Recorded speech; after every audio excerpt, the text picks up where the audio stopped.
Hurmatli kuzatuvchilar, bizda yangi manzil. Mikrofonda ko'p kishi bilgan Eiffel oldi, Seyfiye. Seyfiyening yonida joylashgan Fruktomer kelganmiz. Bu yerda ham bugundan boshlab archa qurt mahsulotlarini topishinglar mumkin. Bu yerda ham ancha yangiliklar katta. Bu yoqda har xil suvlarimiz, bu yoqda har xil sharbatlar. Sharbatlarimiz ham tabiiy holatda tayyorlab beriladi sizlar uchun.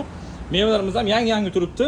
Xona harorati uchun ikkita konserv qilib qo'yishdi, ya'ni mevalarning holatini yo'qotmaslik uchun zo'r yechim qilib qo'yishdi. Bu yoqda har xil suvlar. Sifatni qadrlovchilar uchun originali archa qurtlarimiz ham bor bu yerdan topishingiz mumkin. Narx-navolar ham juda ham arzon holatda tavsiya qilamiz.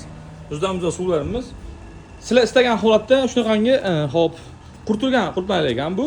Bunisi tabiiy qurtmaylar. Har xil hop qurtilgan morojonlar ham bor ekan. Tavsiya qilamiz. Sizlar istagan holatda venskiy vaflilar kerak bo'lsa, shunaqangi shkantlar tayyorlab berishadi. Dastak va xizmatlari bor. Instagram profilidan adresga obuna bo'lib qo'ysangiz xursand bo'lamiz. Yangiliklar hammasi o'sha yerda. Tavsiya qilamiz.